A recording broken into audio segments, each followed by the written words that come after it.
ఆంధ్రప్రదేశ్లో ఎన్నికలు మరో 4 రోజుల్లో జరగబోతున్నటువంటి నేపథ్యంలో ప్రభాస్ కుటుంబం జగన్మోహన్ రెడ్డికి భారీ జలక్కిచ్చింది. ప్రభాస్ కుటుంబం కూటమికే మద్దతు తెలుపుతూ రానున్నటువంటి ఎన్నికల్లో నరసాపురం కూటమి అభ్యర్థిగా పోటీ చేస్తున్నటువంటి వర్మ గారికి ప్రభాస్ కుటుంబం మద్దతు తెలుపుతూ వారి తరపున బరిలోకి దిగి ప్రచారం చేస్తున్నటువంటి నేపథ్యంలో జగన్మోహన్ రెడ్డికి ప్రభాస్ కుటుంబం భారీ జలక్కిచ్చింది అనేటువంటి వార్త ఇప్పుడు సోషల్ మీడియాలో చక్కర్లు కొడుతున్నటువంటి నేపథ్యంలో ఈ అంశం మీద మనతో చర్చించేందుకు ప్రముఖ రాజకీయ విశ్లేషకులు కృష్ణకుమారి గారు మనతో ఉన్నారు. మేడంతో మాట్లాడదు. మేడం నమస్తే. మేడం నమస్తే. మేడం, ప్రభాస్ ఫ్యామిలీ మొత్తం కూడా జగన్మోహన్ రెడ్డికి భారీ జలక్కిచ్చి కూటమికే మద్దతు తెలిపింది. కూటమి తరపున వాళ్ళు ఎన్నికల ప్రచారంలో కూడా పాల్గొంటూ ఉన్నారు. ఏంటి మేడం, రెండు ఉభయ గోదావరి జిల్లాల్లో ఇక వైసీపీ ఖాళీ అయినట్లేనా ప్రభాస్ ఫ్యామిలీ వల్ల అంటే ఏం చెప్తారు? అంటే వీళ్ళ ఎఫెక్ట్ అయితే, వీళ్ళ ముద్ర అయితే ఉంది ఆ రెండు జిల్లాల్లో. ఈస్ట్ గోదావరి, వెస్ట్ గోదావరి రెండు జిల్లాల్లోనూ కూడా కృష్ణరాజుకి బాగా ఫ్యాన్ ఫాలోయింగ్ ఉంది. ప్లస్ వాళ్ళు అక్కడే పుట్టి పెరిగారు కాబట్టి కొంచెం ఫ్యామిలీ బ్యాక్గ్రౌండ్ బాగా పనిచేస్తుంది అక్కడ. అయితే దానికి తోడు సినిమా గ్లామరు, దానికి తోడు ప్రభాస్ గ్లామరు అన్నీ కలిసి వచ్చినాయి అక్కడ. అయితే ఎన్నికల ముందు చాలా విషయాలు బయటకు వచ్చాయి. ఏంటి అంటే వైసీపీకి తరఫున ఎంపీ సీట్ ఇస్తారు శ్యామల గారికి అని కొంత, బీజేపీకి ఇస్తారని కొంత, ఇట్లా రకరకాల మాటలు వచ్చాయి. వాళ్ళు కూడా సీట్ ఇవ్వకపోయినా కానీ వాళ్ళ మద్దతు వైసీపీకి ఉంది అని మాట్లాడుకున్నారు. అయితే అప్పట్లో ఎట్లా ఉండేదంటే బీజేపీ వైసీపీ ఒకటి అన్నట్లు ఉండేది కదా. ఆ సందర్భంగా అలాంటి మాటలు రావటానికి కూడా ఆస్కారం ఉండింది. కానీ మారిన పరిస్థితుల దృష్ట్యా ఇప్పుడు సమీకరణాలన్నీ మారిపోయినాయి కదా. ఒకప్పుడు అనుకున్నట్లుగా లేవు కదా. ఇప్పుడు మామూలుగా చంద్రబాబు నాయుడు బీజేపీ ఉప్పు నిప్పు అన్నట్లుగా ఉన్న పరిస్థితి నుంచి ఇవాళ కూటమిలోకి అందరూ వచ్చిన పరిస్థితిలో ఇప్పుడు వీళ్ళు కూడా అసలు వీళ్ళకి మొదటి నుంచి కొంచెం బీజేపీతోనే ఉన్నారు కదా వీళ్ళు. కృష్ణరాజు అక్కడ ఎంపీగా పోటీ చేయటం, అసలు ఆయనకి గవర్నర్ కూడా ఇస్తారు అని చెప్పి అనుకున్నారు.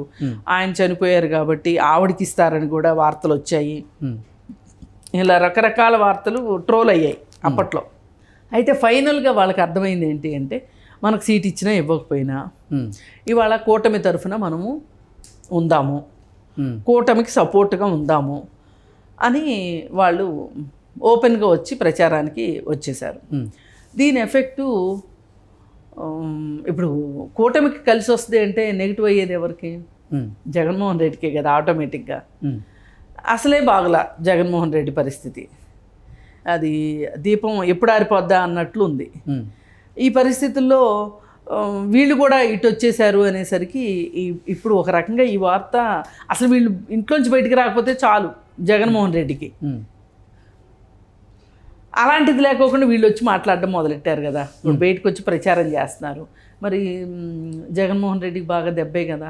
ఇక్కడ అన్ని రకాలు కలిసి వస్తున్నాయి చూడండి. Pawan Kalyan cinema family, BJP, అలాగే ఆ జిల్లాల్లో వాళ్ళకున్న పరపతి, ఇవన్నీ కూడా ఉపయోగపడుతున్నాయి. ఇంకెంతో కొంత వీళ్ళందరికీ ఉపయోగపడ్డాక అది చంద్రబాబు నాయుడుకి కూడా ఉపయోగపడుతుందిగా.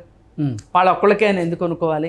ఏదేమైనా టోటల్గా కూటమికి ఇది శుభపరిణామం.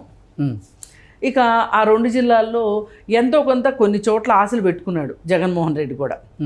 ఏది పవన్ కళ్యాణ్, చంద్రబాబు నాయుడు కాకుండా నాకు వేస్తారు ఓట్లు అనే ఒక ఇది ఉంది. ఏది ఇప్పుడు కాకినాడలో ఆయన ఉంటాడు కదా, ద్వారంపూడి చంద్రశేఖర్ రెడ్డి, ఆయన ఒక ఆ ఏరియాకి ఆయన ఒక ఫ్యాక్షన్ లీడరు. ఆయన పోయినసారి గెలిచాడు, మళ్ళీ ఆయన గెలుస్తాడు అని ఆయన చేసుకోవటం. పైగా వీటన్నిటికి తోడు గోదావరి జిల్లాల్లో ఒక 2-3 ఒక దారుణమైన సంఘటనలు జరిగినాయి వైసీపీకి వ్యతిరేకంగా. ఆ ఎమ్మెల్సీ డ్రైవర్ని చంపి డోర్ డెలివరీ చేయడం ఒకటి, డాక్టర్ సుధాకర్ చనిపోవటం ఒకటి, దానికి పూర్తి బాధ్యత ప్రభుత్వాందే అనేది, సుధాకర్ చనిపోవటానికి ఒక డాక్టర్ని కోల్పోవటం అనేది, అది చాలా మేజర్ రోల్ ప్లే చేస్తుంది ఆ జిల్లాల్లో. ప్లస్ మరి దళితుడు సంతోష్ బాబు చంపేసిన డ్రైవరు, దానికి సంబంధించి కూడా సంతోష్ మీద ఏ విధమైన చర్యలు లేవు. మరి ఇవన్నీ మాట్లాడుకోకుండా ఉండరు కదా. పైగా ఇంకొకటి ఏంటి అంటే, ఎవరన్నా స్ట్రాంగ్గా ఉన్నారు అనుకుంటే వాళ్ళ గురించి వార్తలు స్ప్రెడ్ అవ్వటం కొంచెం కష్టం. వీక్ అవుతున్నారు అన్నప్పుడు వాళ్ళ గురించి వార్తలు బాగా స్ప్రెడ్ చేస్తారు. చెప్పుకునే వాళ్ళు కూడా చాలా ధైర్యంగా మాట్లాడుకుంటూ ఉంటారు, చెప్పుకుంటూ ఉంటారు. అలాంటి పరిస్థితిలో ఇప్పుడు వైసీపీ పార్టీ వచ్చేసింది. ఆల్రెడీ ఆ పరిస్థితిలో పడిపోయింది వైసీపీ. ఇంకా దాన్ని ఇప్పుడు ఈ 4-5 రోజుల్లో రిపేర్ చేసుకోవటం కానీ బాగు చేసుకోవటం కానీ అయ్యే పని కాదు. ఇది ఏమన్నా ఉండుంటే గనక బాగు చేసుకోవాలి అనే ఒక ఉద్దేశం గనక జగన్మోహన్ రెడ్డికి ఉండున్నట్లయితే గనక ఇప్పుడు కాకుండా మొదట్లో ఏమైనా సరే ఒక కక్షపూరితమైన పనులు చేసినప్పటికీ కూడా 1 సంవత్సరం 2 సంవత్సరాలు ఉపేక్షిస్తారండి ప్రజలు కూడా. 1-2 సంవత్సరాల తర్వాత కూడా వ్యవహార శైలి మార్చుకోలేదనుకోండి, ప్రజలకు అనుకూలమైన పనులు చేయలేదనుకోండి, ప్రజలు అప్పుడు నిద్రలేస్తారు. వాళ్ళు కూడా ఏంటంటే నిన్నగా మొన్న వచ్చారు, ఇప్పుడు రేవంత్ రెడ్డి గురించి మాట్లాడుకోవట్లా, మొన్నే కదా వచ్చాడు, ఎందుకు అంత కడుపు ఎందుకు మనకి, ఎందుకు మాట్లాడాలి అసలు, అతను వచ్చి అతని చుట్టూ ఏముంది, ఏంటి మంచి ఏంటి చెడు ఏంటి, ఆయన కుర్చీ ఎక్కడుంది, ఆయన టేబుల్ ఎక్కడుంది, మాట వరుసకి చెప్తున్నా, అన్నీ చూసుకోవాలి కదా. ఈలోపే బీజేపీ వాళ్ళను టీఆర్ఎస్ వాళ్ళు నువ్వేమీ చేయట్లేదు, నీకు చేత కాదు అని మాట్లాడేస్తున్నారు కదా. కానీ ప్రజలు ఏమనుకుంటారంటే ఇలా అనటం వల్ల వాళ్ళకే మైనస్ అవుతుంది, ఇలా అన్నోళ్లే మైనస్లో పడతారు. ఎందుకంటే ఏ మనుషులు వీళ్ళు, మనం ఒక ఇల్లు ఖాళీ చేసి ఇంకో ఇంట్లోకి వెళ్తేనే అవన్నీ మూటలు కట్టుకొని వచ్చి ఇక్కడ తీసుకొని వచ్చి ఇక్కడ పెట్టి అవి మూటలు ఇప్పి సర్దుకునేసరికి టైం పట్టుద్ది కదా. ఇక్కడ అన్నీ సెట్ చేసుకునేసరికి ఇప్పుడు గ్యాసులు మార్చుకోవటాలు, ఫోన్లు, ఇది పాత రోజుల్లో అయితే ల్యాండ్లైన్ ఫోన్లు ఉండే, ఫోన్లు మార్చుకోవటాలు, పోస్టల్ అడ్రస్లు మార్చుకోవటాలు, ఇట్లా రకరకాలు ఉంటాయి కదా. పేపర్ ఓడికి మాట్లాడుకోవటం, పాలోళ్ళతో మాట్లాడుకోవటం, మేము ఇల్లు మారామయ్యా, ఈ కొత్త అడ్రస్ ఇదయ్యా, ఎన్ని ఉంటాయి. అంటే ఒక 4 మనుషులు బతికే ఇంటికే ఇంత వ్యవహారం ఉన్నప్పుడు, ఇన్ని కోట్ల మంది ప్రజలను పరిపాలించేటప్పుడు వాళ్ళకి ఇంకెంత టైం కావాలి. అందుకని ఏం చేస్తారంటే ఎవరన్నా 1 సంవత్సరం 2 సంవత్సరాలు ఊరుకుంటారు, ఏమనరు. కానీ 3వ సంవత్సరం 4వ సంవత్సరం 5వ సంవత్సరము వచ్చేసరికి వాళ్ళల్లో మార్పు రాలేదనుకోండి, వాళ్ళ వ్యవహార శైలి ఏం మారలేదనుకోండి, ఖచ్చితంగా ఆలోచిస్తారు. అదే పని చేశాడు, అదే తప్పు జగన్మోహన్ రెడ్డి చేశాడు. ఏ రోజైతే తను ముఖ్యమంత్రి అయిన తరువాత ఎలాంటి దుందుడుకు పనులు చేశాడో, ఎలాంటి వేషాలు వేశాడో, ప్రతిపక్షాల మీద తొక్కేయాలి, తొక్కి నారదీయాలి అన్న పరిస్థితిలో ఎట్లా బిహేవ్ చేశాడో. ఇప్పుడు మీకు నేను ఒక మహిళగా నేను చెప్తున్నా, ఒక మహిళా కమిషన్ ఉందనుకుందాం. మహిళా కమిషను అందరు మహిళలకి సమానంగా పనిచేయాలి. ఇప్పుడు మహిళా కమిషన్ అసలు ఎప్పుడు నోరెత్తదు.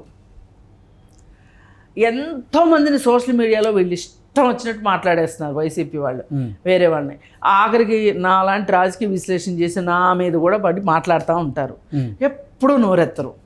కానీ భారతీ రెడ్డి గురించి ఒక కామెంట్ వస్తే ఆమె ఎక్కడుందో తెలియదు అప్పటిదాకా. వాసిరెడ్డి పద్మ టక టక టక టక టక వచ్చేసేసి ఆమె కేసు ఫైల్ చేసింది. అంటే దీని అర్థం ఏంటి? అసలు మహిళా కమిషన్ పెట్టింది మీ పార్టీ వాళ్ళ కోసమా, ప్రజల కోసమా? ఎన్ని జరిగాయి ఆ రాష్ట్రంలో అకృత్యాలు? ఎక్కడా అసలు మహిళా కమిషన్కు ఉన్న పవర్ ఏంటంటే సుమోటోగా కూడా తీసుకోవచ్చు, ఎవరు కాదనరు. అంటే మీరు పని చేయలేదు అనేది ఇక్కడ క్లియర్గా అందరికీ అర్థమైపోయింది. మరి ఇన్ని నువ్వు చేసిన తర్వాత, నీ పరిస్థితులన్నీ ఇట్లాంటి వాటికి దారి తీసిన తర్వాత, ఇప్పుడు నా పరిస్థితి ఇలా అయిపోయింది అని లబోదీబో అంటే ఏం ఉపయోగం వస్తుంది? ఈ ప్రభాస్ కుటుంబం అటు వెళ్ళింది కాబట్టి నేను ఓడిపోతానని కానీ, లేకపోతే షర్మిల వచ్చింది అందుకే నేను ఓడిపోయానని కానీ చెప్పుకుంటే కుదరదు కదా. గెలిపే ఓటమే రాజకీయాల్లో. అందుకోసం ఏంటంటే ఇవాళ ఈ పరిస్థితుల్లో ఏ కొంచెం అటు సైడ్ బలం పెరిగినా కానీ జగన్మోహన్ రెడ్డికి చాలా నష్టం జరిగే పరిస్థితి ఉంది. ఇప్పుడు ఆఖరి రోజుల్లో పరిస్థితులు ఇలాగే ఉంటాయి. ఒకళ్ళు పైకి వెళ్తున్నారు అనుకోండి, వీళ్ళు ఇంకా కిందకి వెళ్తారు. ఇంకా ఇంకా నష్టం జరుగుతుంది. ఆ నష్టం ప్రస్ఫుటంగా కనిపిస్తుంది. ఇప్పుడు ఆ పరిస్థితిలో జగన్మోహన్ రెడ్డి ఉన్నాడు. ఓకే.